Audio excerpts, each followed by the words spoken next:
VS9 మీడియాకు స్వాగతం. అందరి బంధువైన శ్రీ రామచంద్రుని, భద్రాద్రి రామునిగా, వైకుంఠ రామునిగా, ఓంకార రామునిగా, భద్రుని తపస్సుతో భద్రగిరిపై కొలువైన శ్రీ రామచంద్రుని ఆలయ నిర్మాణంతో విశ్వజగతికి పరిచయం చేసిన కంచర్ల గోపన్న భక్త రామదాసు రామభక్తుడే కాదు, సుప్రసిద్ధ వాగ్గేయకారుడు కూడా. తన కీర్తనలతో రామభక్తునిగా, భక్త రామదాసుగా సుపరిచితమైన భక్తురామదాసు 392 జయంతి వాగ్గేయకార మహోత్సవాలు వైభవంగా ప్రారంభోత్సవం అయినవి. ముందుగా రామాలయ సన్నిధి నుండి పవిత్ర గోదావరి నదిలో పుణ్యజలాలను వేదమంత్రాలతో తీసుకువచ్చి రామదాసుకు అభిషేకం నిర్వహించారు. అనంతరం భక్తురామదాసు మరియు వాగ్గేయకారుల చిత్రపటాలతో గిరి ప్రదక్షిణ చేశారు. అనంతరం ఉత్సవ మూర్తులైన శ్రీ సీతారామచంద్రమూర్తిలను భద్రాద్రి దివ్యక్షేత్రం చిత్రకూట మండపంకు వేడుకగా తీసుకువచ్చి అక్కడ స్వామివారిని కొలువుదీర్చిన అనంతరం రామదాసు 392 వాగ్గేయకార్ జయంతి ఉత్సవాలు ప్రారంభమయ్యాయి. ఈ సందర్భంగా దేశ విదేశాల నుండి ఇక్కడికి విచ్చేసిన ప్రముఖ ప్రత్యేక సంగీత కళాకారుల రామదాసు నవరత్న కీర్తనల ఆలాపన అబ్బురపరిచింది. అదిగో భద్రాద్రి గౌతమి ఇదిగో చూడండి అంటూ ప్రారంభమైన రామదాసు కీర్తనల వెల్లువ ఆద్యాంతం భక్తిపార్వశాన్ని నింపింది. మీరు చూసి తరించండి.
అందరికీ నమస్కారం.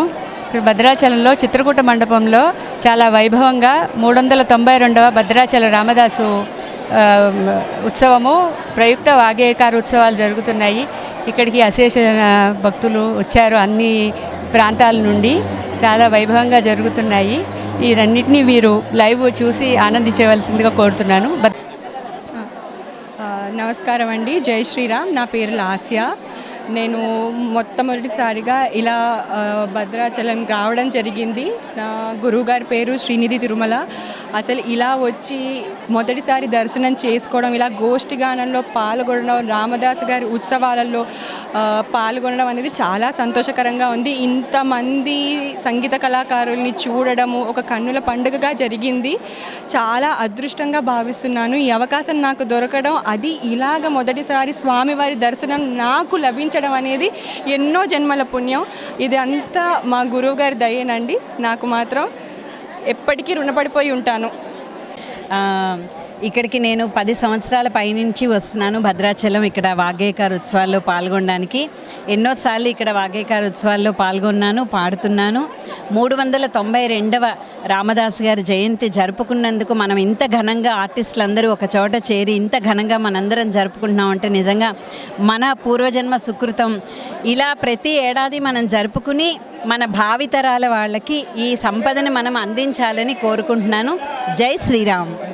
రామండి, నా పేరు డాక్టర్ మండా అనంతకృష్ణ. నేను తిరుపతి మ్యూజిక్ కాలేజ్లో ఫ్లూట్ డిపార్ట్మెంట్కి లెక్చరర్గా ఉన్నాను. ఈరోజు ఇక్కడ 392 శ్రీరామదాసు జయంతి సందర్భంగా ఇక్కడ కార్యక్రమం జరిగింది. నవరత్న కృతి పారాయణం జరిగింది. ఎంతో అద్భుతంగా జరిగింది. సభక్తిపూర్వకంగా ఎంతో డివైన్ ఒక వైబ్రేషన్స్ తోటి ఆ కార్యక్రమం జరగడము, ఈ ప్రాంగణంలో జరగడము, ఇక్కడ నేను పాల్గొనడం నా అదృష్టంగా భావిస్తున్నాను. చాలా చాలా హ్యాపీగా ఉంది ఇక్కడ ఉన్నటువంటి ఆ డివైన్ వైబ్రేషన్స్కి. అండ్ చాలా బాగా జరిగింది. Thank you. జయంతి ఉత్సవాలు ఇక్కడ చిత్రకూట మండపంలో ఘనంగా జరుపుకోవడం మీరంతా చూశారు. ఈ టీవీలో ప్రత్యక్షంగా మీరు అందరూ చూస్తున్నారు. ఇక్కడికి వచ్చి కూడా చాలామంది పార్టిసిపేట్ చేశారు, శ్రోతలు వచ్చారు, పాడేవాళ్ళు చాలా దేశాల నుంచి కూడా వచ్చారు ఇక్కడికి. ఇందులో ముఖ్యంగా మేము పాడేది ఏంటంటే అన్నీ రామదాస్ కీర్తనలే, ఎక్కువ శాతం రామదాస్ కీర్తనలు పాడతాం. ఈ రూపేణ ఏమైంది, రామదాస్ కీర్తనల యొక్క ప్రచారం కూడా జరుగుతోంది. మా గురువుగారు శ్రీ నేదునూరి కృష్ణమూర్తి గారు, అంతేకాక మా నాన్నగారు మల్లాది సూరిబాబు గారు, అలా మంగళపల్లి బాలమురళీ కృష్ణ గారు, వీరి స్వరపరిచిన కీర్తనలన్నీ అందరి చేత పాడడం జరుగుతోంది. అదే కాక నవరత్న కీర్తనలు అని చెప్పి 9 కీర్తనలు అందరం గ్రూపుగా పాడాం ఇందాకే. ఇదంతా రోజంతా జరుగుతుంది అఖండగా రామదాస్ కీర్తనలు. మీరు పొద్దున్న నుంచి రాత్రి వరకు ఈ రామదాస్ సంకీర్తనాలన్నీ చక్కగా వినొచ్చు. బయట ఎక్కడైనా మీరు టీవీలో చూస్తే సరే, కానీ ప్రత్యక్షంగా చూస్తే ఇంకా ఆ దివ్య అనుభవం వేరు. రాము దర్శనం చేసుకుని రామగానాన్ని విని తరించండి. ఇదొకటే మేము చెప్పే సందేశం. జై శ్రీరామ్. మల్లాది తమ్ముడు రవికుమార్, మేమిద్దరం మల్లాది సోదరులని చిన్నప్పటి నుంచి పాడుకుంటూ వస్తున్నాం. ఇక్కడ మా గురుగారు నేదునూరి కృష్ణమూర్తి గారు, అలాగే నేండ్రకంటి కృష్ణమోహన్ గారు, వాళ్ళిద్దరూ కలిసి భద్రాచల రామదాసు జయంతి ఉత్సవాలు చేయాలి అని చెప్పి సంకల్పించారు. 15 ఏళ్ళగా చేస్తున్నారు. ఈ సంవత్సరం అంటే 2025 ఫిబ్రవరి 1 సుమారు 400 మంది సంగీత ప్రియులు, సంగీత విద్యార్థులు, విద్వాంసులు చాలా దేశాల నుంచి కూడా వచ్చారు ఈ ఉత్సవాల్లో, రామదాస్ జయంతి ఉత్సవాల్లో. అలాగే రామదాసు భక్తులు, రామభక్తులు చాలా చోట్ల నుంచి వచ్చారు. ఈ జయంతి ఉత్సవంలో విశేషం ఏంటంటే, అంతకుముందు రామదాసు కీర్తనలు పరిమితంగా తెలుసు సంగీత ప్రియులకి, కానీ మా గురుగారు వచ్చిన తర్వాత వాటిని ఇంచుమించు 100 కీర్తనల దాకా స్వరపరిచారు. అంటే ఇంత పూర్వం సంగీత కచేరీల్లో పాడడం అనే అలవాటు లేని విద్వాంసులకి ఆయన అలవాటు చేశారు. ఇవి కూడా కచేరీలో పాడవచ్చు, ఇవి కూడా గోష్ఠి గానాల్లో పాడుకోవచ్చు అని ఆయన సంకల్పం చేసి చివరి క్షణం దాకా రామదాసు మీదే ఆయన దృష్టి. ఆఖరి సంవత్సరం ఆయనకి ఆరోగ్యపరంగా ఇబ్బందులు వచ్చినా రామదాసు కీర్తనలు అందరూ పాడుకోవాలి, రామనామం అందరూ చేయాలి, లోకం క్షేమంగా ఉండాలి, ఇదొకటే ఆయనకి. శ్రీరామ రక్ష సర్వ జగద్రక్ష. భక్తి తగ్గిపోతోంది, ధర్మార్థ కామమోక్షాల ధర్మం తగ్గిపోతోంది, కామం పెరిగిపోతోంది, క్రోధం పెరిగిపోతోంది. ఈ అరిషడ్ వర్గాలన్నింటినీ అణగదొక్కాలంటే రామనామం ఒకటే మందని చెప్పి గురుగారు చెప్తూ ఉండేవారు. మా గురుగారు ఆయన నేదునూరి కృష్ణమూర్తి గారు. వారు అందుకుని ఆఖరి రోజుల్లో దాశరథి శతకాన్ని ఆయన ముద్రణ చేయించారు. రామనామం ఎక్కువ మంది చెప్పాలని చెప్పి ఆయన సంకల్పం చేశారు. ఆయన సంకల్పమే ఈనాటి ఉత్సవానికి ఆయన బీజం. ఇది ఫలం. ఆయన వేసిన మొక్క, ఆయన వేసిన బీజం ఈరోజు చాలా చోట్ల విశేషమైన ఫలవంతంగా ఉంది. నిన్న అమెరికాలోని డల్లాస్లో ఆంజనేయ స్వామి మందిరంలో ఇలా 13వ సంవత్సరం వాళ్ళు చేయడం, రామదాసు జయంతి చేస్తున్నారు. ఇక్కడ చేస్తున్నారంటే వాళ్ళు కూడా చేస్తున్నారు.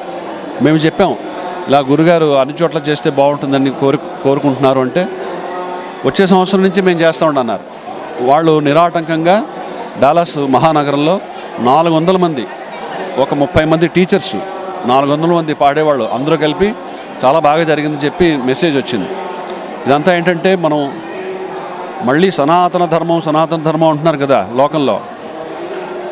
ఆ సనాతన ధర్మాన్ని మళ్ళీ మనం పునరుద్ధరించుకోవాలి, ఆ ధర్మాన్ని రక్షించుకోవాలి. ధర్మో రక్షతి రక్షిత, అందుకంటే ఏం చెప్తాం. అందుకని ఆ ధర్మంలో భాగమే మన సంస్కృతి, సంగీతం, సాహిత్యం, భక్తి, ప్రవచనం, పురాణాలు ఇవన్నీ ఆ భాగమే కదా. ఆ భాగాల్లో వాటిని మనం కూడా భాగస్వాములు అవడం కోసం మహానుభావులు అలా సంకల్పం చేస్తే ఇంత దిగ్విజయంగా ఉత్సవాలు జరుగుతాయనడానికి ఇదే తార్కాణం.